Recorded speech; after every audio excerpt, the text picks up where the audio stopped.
Assalamu alaikum dear students, this is Muhammad Tahir Raza. This segment is very important. As I have told you in my previous lecture, we are going to start the segment of the poems. इसको शुरू करने से पहले मेरा बेटा एक गुजारिश है आपसे कि पोएम्स के सेगमेंट को अगर आपने तहे दिल से सही मायनों में समझना है ना, तो आपको एक लेक्चर जो मैंने इंट्रोडक्शन टू पोएम्स वो डिलीवर किया हुआ है, आप पहले वो सुने, उसको अच्छी तरह से एक दफ़ा देखें, उसमें क्या क्या टेक्निक्स यूज़ हुई हैं, किस तरह एक पोएम भी मैंने उसमें पहले डिस्कस कर दी हुई है आपके साथ, वो कौन से क्वेश्चंस हैं जो एक पोएम को पढ़ने के बाद आपके माइंड में डेवलप होने चाहिए। क्योंकि अब हम टोटली ग्रामर की दुनिया से निकलकर, पंक्चुएशन की दुनिया से निकलकर, टेक्सचुअल जो फेमिलराइजेशन थी आपकी उसके साथ नरेशन को लेकर, एक्चुअलिटी को लेकर, अब हम उन तमाम चीज़ों से बाहर निकल जाएंगे और अब हम सिंबलिज़म की तरफ जाएंगे, मेटाफर्स की तरफ जाएंगे, पर्सोनिफिकेशन की तरफ जाएंगे, सिमिलीज़ की तरफ जाएंगे। यानी अगर एक वर्ड है किसी शायरी की वर्स में, एक पोइटिक लैंग्वेज में यूज़ होता है, तो आया वो कॉनोटेटिवली मुझे देखना है या डेनोटेटिवली मुझे देखना है। उसके एग्जैक्ट मीनिंग वो नहीं होंगे जो आप आम रोज़मर्रा रूटीन में पढ़ते हैं, सोचते हैं, अख़ज़ कर लेते हैं, नहीं। जबकि शायरी की दुनिया में हमें उन अल्फाज को अलामती तौर पर आगे लेकर जाना होता है, क्योंकि शायरी इस चीज़ का नाम है कि आप दो सेंटेंसेस में, दो अशार में, दो वर्सेस में बहुत बड़ी बात कह जाते हैं।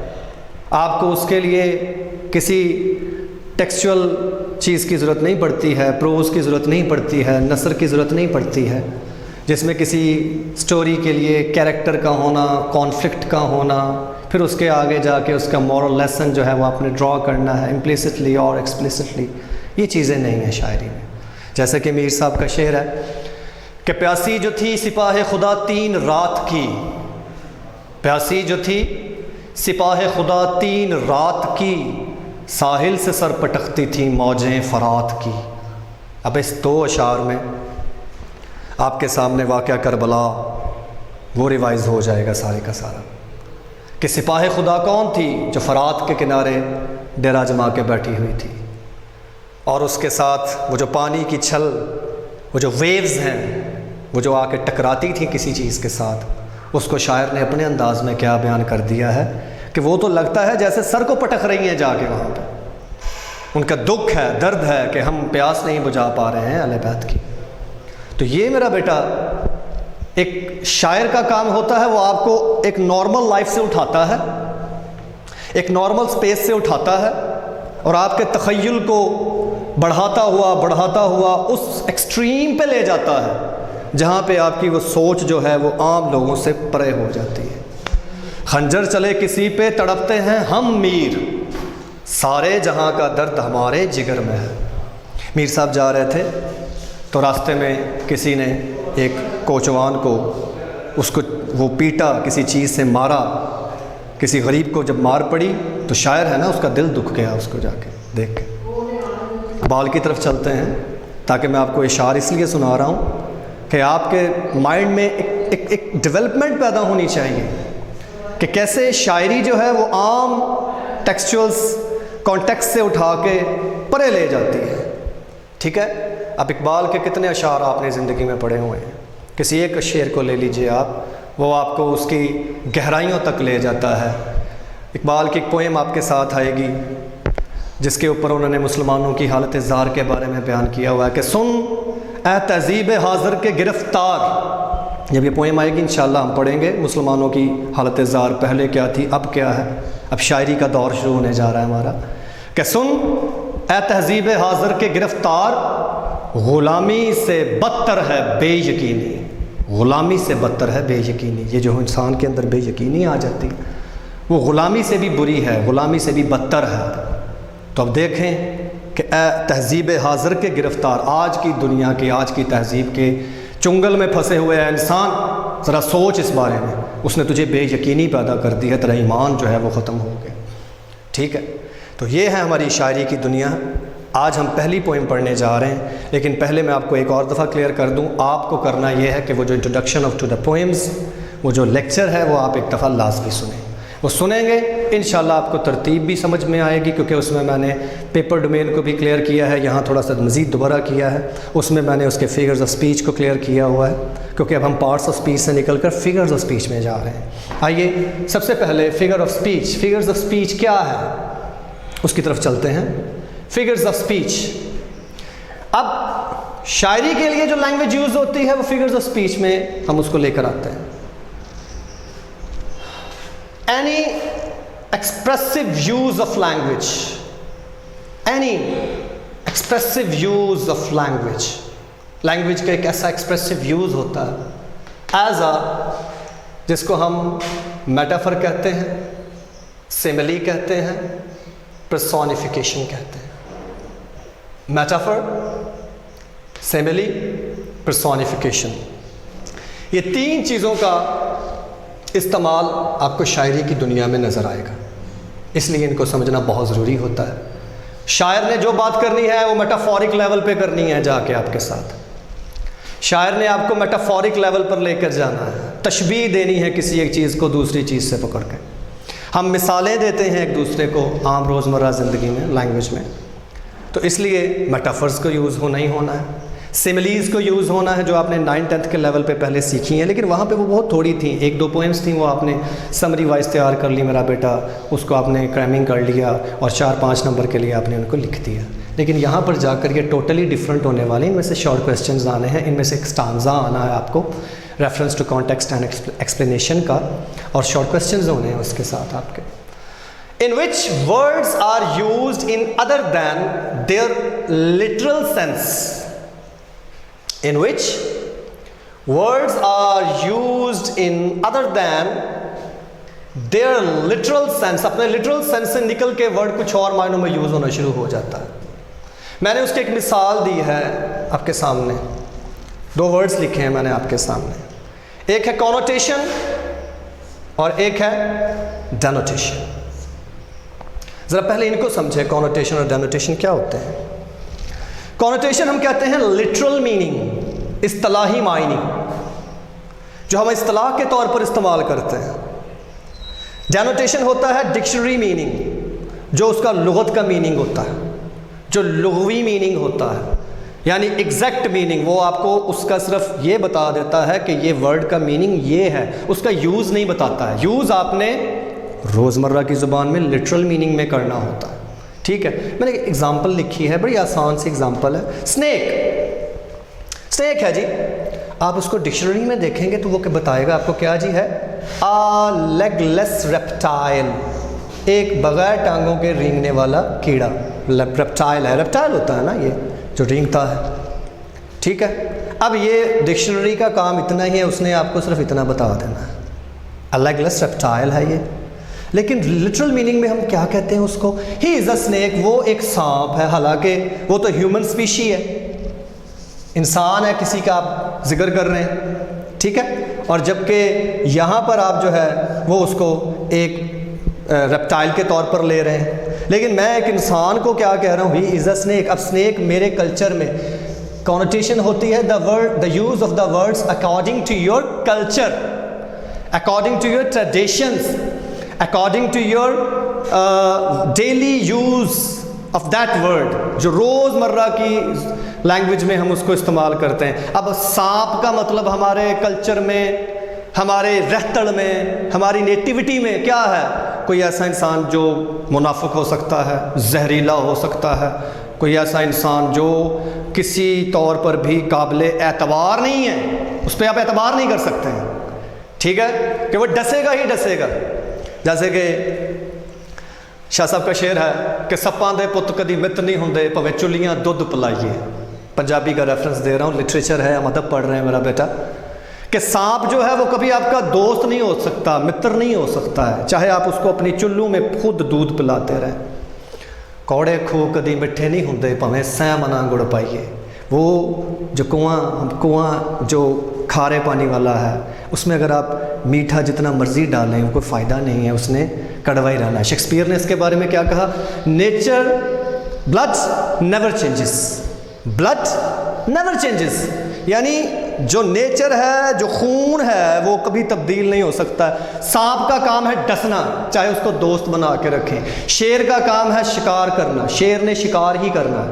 उसको गौड़ ने वो दांत ही नहीं दिए कि वो सब्ज़ी खा सके, घास खा सके, उसने गोश्त ही खाना है। उसके लिए चाहे उसके सामने कोई भी है, उसको इससे फ़र्क नहीं पड़ता। देखें ये है शायरी की दुनिया। तो शायरी की दुनिया में अब हम जब जाते हैं मेरा बेटा, उसमें हमारे पास क्या है जी, मेटाफर है। आइए ज़रा दोबारा मेटाफर की तरफ चलते हैं। इसकी मैं आपको थोड़ी सी एक डेफिनेशन समझाना चाहता हूँ। मेटाफर से मुराद हम क्या करते हैं, सिंबलिज्म का इस्तेमाल करते हैं। अलामती तौर पर किसी चीज़ का इस्तेमाल किया जाता है मेटाफर से, सिंबलिज्म है वो हमारा। मिसाल है, he proved a lion in the battle, उसने अपने आप को शेर साबित कर दिया। किस में, बैटल में, मैदान जंग में। मुराद अब ज़ाहिर बात, शेर सिंबल है किसका मेरा पुत्र, शेर सिंबल है बहादुरी का। हर हाल में हम उसको बहादुर समझते हैं कि वो किसी भी लम्हे अटैक कर सकता है, ठीक है। फिर उसके बाद हमारे पास सिमिली, इसका इस्तेमाल हम करते हैं शायरी की दुनिया में। Two unlike things are explicitly compared, तो गैर मुतज़ाद चीज़ों को आपस में कंपेयर किया जाता है। शी इज़ लाइक अ रोज़, जैसे कि वो एक खातून है लेकिन हम उसको क्या कह रहे हैं, शी इज़ लाइक अ रोज़, वो एक रोज़ की मानंद है। इसमें आमतौर पर दो वर्ड्स यूज़ किए जाते होते हैं, एज़ और लाइक। आपके तौर पर मैं समझने के लिए ये चीज़ ज़रूरी है। और सबसे अहम चीज़ जो इसके बाद आ रही है वो है पर्सोनिफिकेशन। इसको हम तजसीम कहते हैं मेरा पुत्र, तजसीम। ये मैंने अपने उस लेक्चर में आपको क्लियर किया हुआ, इन चीज़ों को थोड़ा सा दोबारा देख लें। तजसीम, to present an abstract thing, इसकी पहले डेफिनेशन समझ लें। To present an abstract thing, abstract जो चीज़ का वजूद नहीं है, जो कंक्रीट फॉर्म में नहीं है। एब्स्ट्रैक्ट और कंक्रीट में क्या डिफरेंस है, concrete that you can say see, that you can touch, that you can feel, which the thing which has a physical existence, ऐसी चीज़ जिसका वजूद है वो कंक्रीट है, ठीक है। और जिसका वजूद नहीं है, ऑब्वियसली आप वर्ड बोलते हैं, आपके माइंड में उसकी कोई पिक्चर नहीं बनती है, उसका कोई वजूद नहीं बनता है, वो मेरा बेटा आपके लिए एब्स्ट्रैक्ट है। मैं कहता हूँ जी ऑनेस्टी, माइंड में कोई इमेज नहीं बना कि मेरे लिए वो लाल है, पीली है, काली है या इतनी किलो है। कोई ये नहीं कह सकता मैंने 2 किलो ऑनेस्टी पकड़ी हुई है, मैंने इसने आधा किलो ऑनेस्टी बोली है। हम मेजर भी नहीं कर सकते, दैट इज़ द रीज़न कि वो एब्स्ट्रैक्ट है। To present an abstract thing in a concrete form, गैर मादी चीज़ को मादी चीज़ में बयान करना, ये इसकी एग्जैक्ट डेफिनेशन होगी। लेकिन पोइम्स में हमने क्या करना है, इससे एक और डेफिनेशन भी इसकी है, when non-living things are regarded as living things, जब नॉन लिविंग थिंग्स को रिगार्ड किया जाता है, कंसिडर किया जाता है लिविंग थिंग्स के तौर पर। जैसे कि नाइट मेल में एग्जांपल आएगी, नाइट मेल में वो पर्सोनिफिकेशन का यूज़ करता है कि वो अपने शोल्डर के ऊपर, अपने बाजुओं के ऊपर है तो एक डाक गाड़ी, लेकिन वो धुआं फैलाए अपने बाजुओं के ऊपर, अपने शोल्डर के ऊपर बढ़ती चली जा रही है। अब उसने नॉन लिविंग थिंग्स को रिगार्ड कर दिया है, बना दिया है क्या, लिविंग थिंग्स बना दिया है। इसको पर्सोनिफिकेशन को हम वहाँ भी इस्तेमाल करते हैं। तो अब आपके सामने मैंने मेटाफर, सिमिली और पर्सोनिफिकेशन का जिक्र किया और उसके साथ कॉनोटेशन की बात की कि इस्तिलाही तौर पर जाना होता है आपने वहाँ पर। कॉनोटेशन में आपने इस्तिलाही तौर पर आगे बढ़ना होता है। वर्ड का एग्जैक्ट मीनिंग वो नहीं लेना है जो शायर बयान कर रहा है। मैं अभी आपके सामने पहली पोएम पढ़ूंगा, साबित करूंगा इस चीज़ को, ठीक है। और उसके बाद डेनोटेशन, जो आम तौर पर हमारी ज़िंदगी में हम एसेज लिखते हैं, शॉर्ट क्वेश्चंस लिखते हैं, या कोई भी जो हम अपने आंसर के तौर पर चीज़ को लेते हैं मेरा बच्चा, वो क्या होती है, डेनोटेशन होती है। अब आइएगा ज़रा इस चीज़ की तरफ बढ़ना है। ये बात मैंने पहले अपने उस लेक्चर में आपसे डिफ़ाइन कर दी हुई है, जिसका मैं बार बार जिक्र कर रहा हूँ, इंट्रोडक्शन टू पोएम्स का। देखिए जी, पेपर डोमेन है हमारे पास पोएम्स में। शॉर्ट क्वेश्चन होते हैं, लाजमी 4 करने होते हैं मेरा बेटा, and every question is consisted of 2 numbers. तो ये बन गए आपके 8। ये मैथमेटिकल नंबर हैं, हर हाल में आपको मिल जाएंगे। Reference to the context and explanation, ये अहम तरीन काम होता है पोएम्स में।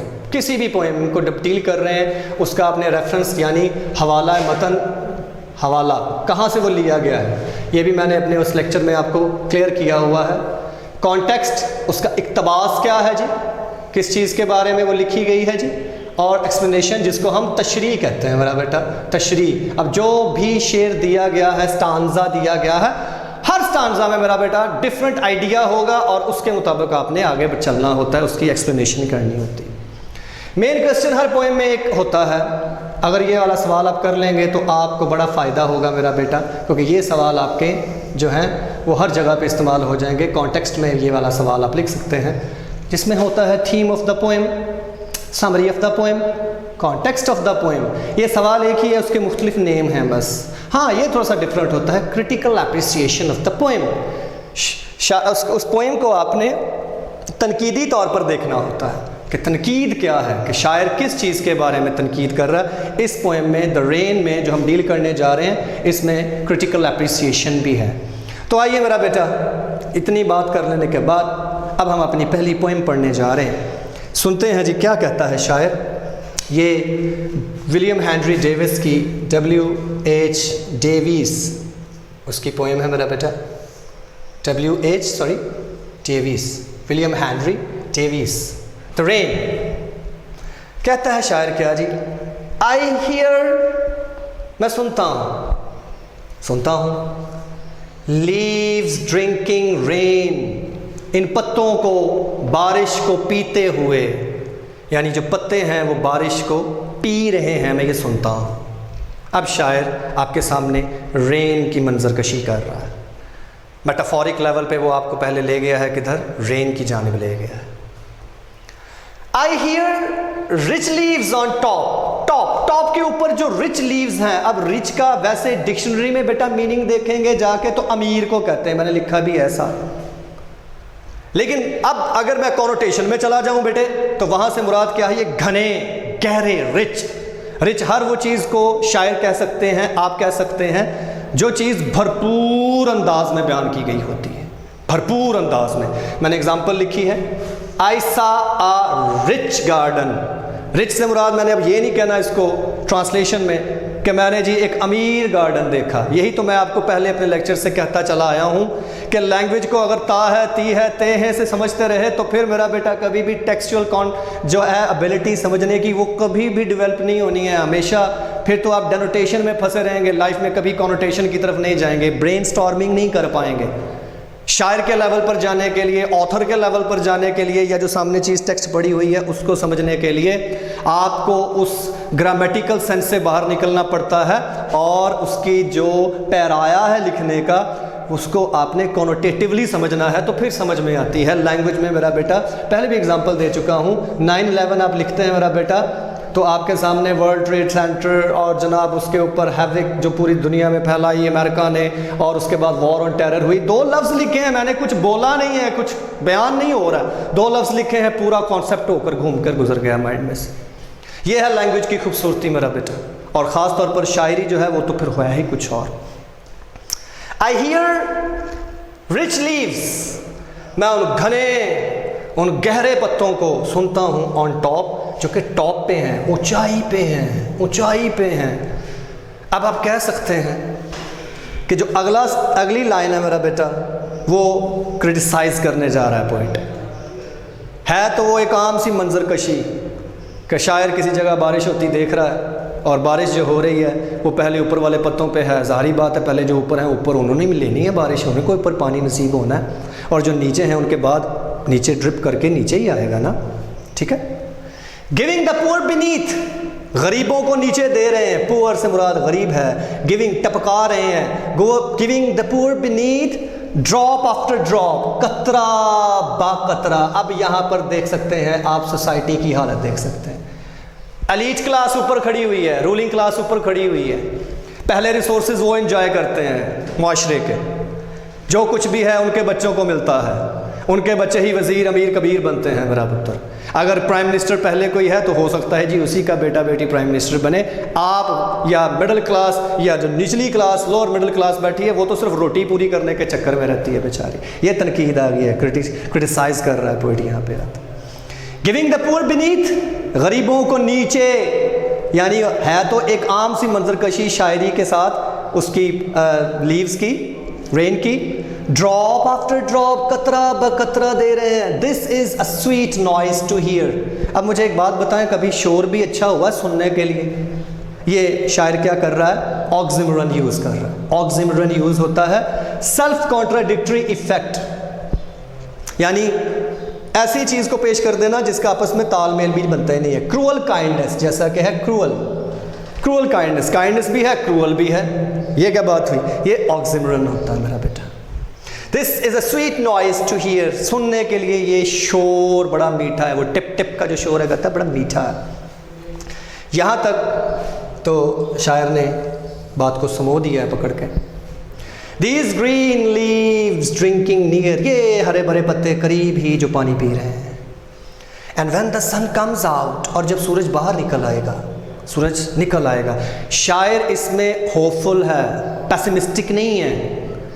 شاعر بالکل ہوپفل ہے، امید پرست ہے کہ وقت دن آئے گا جس دن تمام لوگ جو ہیں وہ اکٹھے کنسیڈر ہوں گے، اکٹھے ان کو ایکویلٹی کے طور پر جانچا جائے گا، ایکویلٹی کے طور پر ان کو عطا کیا جائے گا. And when the sun comes out after this rain shall stop, جب یہ رین رک جائے گی، جب یہ عنایات رک جائیں گی. ایچ ڈارک راؤنڈ ڈراپ، ہر ایک گول قطرہ جو راؤنڈ ڈراپ ہے. آئی ہوپ، کیا ہوگا جی؟ I hope the sun shines bright, میں امید کرتا ہوں after this rain shall stop, جب یہ بارش رک جائے گی. ایچ ڈارک راؤنڈ ڈراپ، ہر وہ جو قطرہ ہے بالکل سیاہ ترین قطرہ ہے وہ بھر جائے گا. ٹھیک ہے. I hope the sun shines bright, میری امید ہے، میں امید کرتا ہوں کہ یہ جو سن ہے یہ برائٹ آب و تاب سے چمکے. It will be a lovely sight, تو یہ بڑا ہی ایک شاندار ترین نظارہ ہوگا، ایک بڑا ہی خوبصورت نظارہ ہوگا، یہ بڑا ہی پیارا نظارہ ہوگا. شاعر اس کے بارے میں ہمیں کیا سمجھانا چاہ رہا ہے میرا بیٹا؟ اس میں ہمیں اب ایک لائن اس میں ہے میرا بیٹا، اے ونڈرس لائٹ ول فل، یہاں پہ آنی تھی وہ، سوری ذرا اپنی بک پہ دیکھ لیے. اے ونڈرس لائٹ ول فل، کہتا ہے ایک ایسی خوبصورت لائٹ ہوگی، ایک ایسی روشنی ہوگی جو بھر دے گی. اے ونڈرس لائٹ، یہاں پہ ہے وہ، اے wonders light will full H dark round drop, ہر قطرے کو، ہر گول قطرے کو وہ روشنی سے بھر دے گی. یعنی خدا کی جو عنایات ہیں وہ ساری کی ساری اکٹھی ہو جائیں گی، اس کے اوپر ہر انسان کو ان کا حق ملے گا میرا بیٹا. آئی ہوپ، امید ہے میری، امید کرتا ہوں دا سن شائنز برائٹ، یہ سورج بڑے آب و تاب سے چمکے. It will be a lovely sight, تو یہ بڑا ہی شاندار نظارہ ہوگا یا ہوتا ہے. ظاہری بات ہے جب عنایات خداوندی میرا بیٹا دنیا کے اوپر، لوگوں کے اوپر پھیلتی ہیں تو اس میں تخصیص نہیں کرتا ہے کہ کیا بارش جو ہے وہ کسی مسجد پر برسے یا بارش کسی بروتھل پہ برسے. وہ جب بارش برساتا ہے تو مسجد پر بھی ویسے ہی برستی ہے، بروتھل کے اوپر بھی ویسے ہی برستی ہے میرا بیٹا، اس میں خدا کبھی تخصیص نہیں کرتا ہے. یہ ہماری پہلی پوئم ہے میرا بیٹا، جس میں کلاس ڈسٹنکشن کی بات ہوئی ہے، طبقاتی کشمکش کی بات ہوئی ہے، طبقاتی تفریق کی بات ہوئی ہے کہ وہ طبقے جو اوپر بیٹھے ہوئے ہیں وہ زیادہ ریسورسز آف لائف انجوائے کر رہے ہیں، اور وہ طبقے جو نیچے بیٹھے ہوئے ہیں، نیچے غریب غربا ہیں، وہ بیچارے آہستہ آہستہ جو بچ جاتا ہے، جو بعد میں کچھ رہ جاتا ہے، وہ ان کو عطا کر دیا جاتا ہے. ٹھیک ہے جی، رین خون آپ کھا لیں جی، جو بچا ہوا بچا کچا ہے، ریمینز جو ہیں وہ آپ کے حصے میں آئیں گی. جیسا کہ معاشرے کے کچھ طبقے ایسے ہیں جو اپنے بچوں کو لے کر ان کا باقاعدہ کوٹا بھی ہوتا ہے، آپ وہاں پہ اپلائی بھی نہیں کر سکتے ہیں میرا بیٹا، لیکن ہمیں پتہ ہی نہیں چلتا ہے ہمارے ساتھ ہوتا کیا ہے. تو معاشرے میں میرا بیٹا کہ طبقاتی تقسیم کے اوپر اتنی یہ بات کر رہا ہے شاعر یہاں پہ آ کے.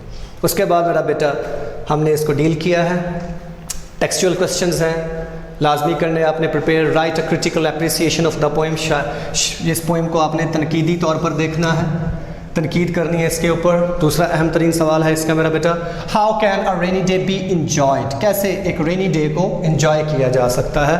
یہ آپ میرا بیٹا اپنی ہیلپنگ بک سے دیکھیں، میں آپ کو ریڈ بھی کرنے جا رہا ہوں، اس کا آنسر بھی دینے جا رہا ہوں، اور اس کے بعد آپ نے وہاں سے پریپیئر کرنے. ہر پوئم میں ایکسٹراز ہوں گے، ٹیکسٹ کے اگر نہیں بھی ہیں ایکسٹرا کوسچنز لازمی ہوتے ہیں. What is meant by the rich leaves, rich leave سے کیا مراد ہے جی، and what is meant by the poor leaves, اور پور لیو سے ہماری کیا مراد ہے. تو یہ اس کے ایکسٹرا کوسچن ہیں، یہ اس کے ٹیکسچوئل کوسچن ہے میرا بیٹا. ایکسرسائز ملٹیپل چوائس میرے ساتھ ہے، یہ نکالیں ذرا میرا بیٹا پوئم کو. دا رین فرسٹ پوئم کو نکالیے گا. صرف 3 اس کی ایکسرسائزز ہیں. ملٹیپل چوائس میں نے آپ کو پہلے بھی بتایا اپنے تمام لیکچرز میں کہ ملٹیپل چوائس آپ کو شارٹ سٹوری سے بھی کرنے ہیں, پوئم سے بھی کرنے ہیں اور پلے سے بھی کرنے ہیں. تو پہلی پوئم ہم نے پڑھی ہے دا رین. پہلا آپشن ہے اس کا ہو واز ڈرنکنگ رین, کون پانی پی رہا تھا جی؟ A man, a bird, the leaves, a tree. کیا؟ The leaves. اس کے بعد what was making the noise sweet? A guitar, a singer, drop of rain. Drops of rain falling on leaves, وہ جو فالنگ ہوئی ہے رین کی لیوز کے اوپر. ڈیلٹا جو ہے آپ کا صحیح آپشن ہے پہلے کا, سی ہے میرا بیٹا, چارلی ہے. When did the sun comes out? Alpha in the morning, beta in the noon, Charlie in the clouds, یا delta when the rain would stop, جب رین رک جائے گی. ڈیلٹا آپ کا آپشن بنتا ہے بیٹا.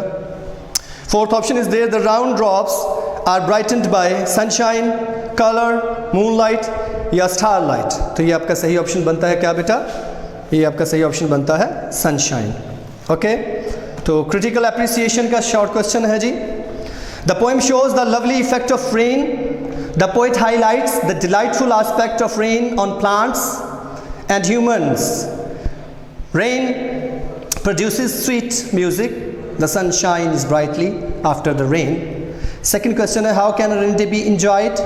کیسے ایک بارش کے دن کو ہم لطف اندوز ہو سکتے ہیں؟ We can enjoy rain by exposing ourselves to the cool rain drops. We can enjoy a picnic on the bank of a river. We can enjoy rain by playing games as well. تو یہ 2 short questions میرا بیٹا میں نے آپ کو ٹیکسچوئل جو تھے وہ پڑھائے. رچ لیوز اینڈ پور لیوز کو دیکھیے گا میرا بیٹا ایکسٹراز میں سے جا کے, وہ آپ کو مل جائیں گے. سن شائن میں نے آپ کو ریفر کی ہوئی ہے بک, وہاں سے آپ نے ان شارٹ کوسچنز کو کرنا ہے.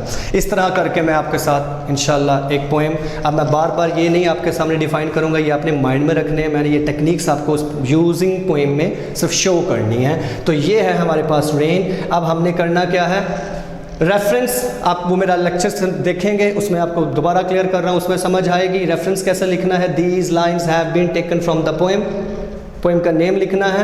Written by the poet, poet کا نیم لکھنا ہے. کانٹیکسٹ میں یہ والا کوئی کویسچن تیار کر لیں, کانٹیکسٹ میں لکھیں. اور ایکسپلینیشن میں میرا بیٹا جو بھی اسٹانزا کی, ہر اسٹانزا میں ڈفرینٹ بات ہوئی ہے, وہ ایکسپلینیشن آپ نے پریپیئر کرنی ہے اپنی ہیلپنگ بک سے, وہ والی آپ نے لکھنی ہے. میں نے یہاں پہ آپ کو پوری طرح یہ ایکسپلین کر دی ہے. انشاءاللہ نیکسٹ سیگمنٹ میں, نیکسٹ لیکچر میں ہم سیکنڈ پوئم کے ساتھ دوبارہ ملیں گے. بہت شکریہ میرا بیٹا, تھینک یو ویری مچ. اللہ حافظ.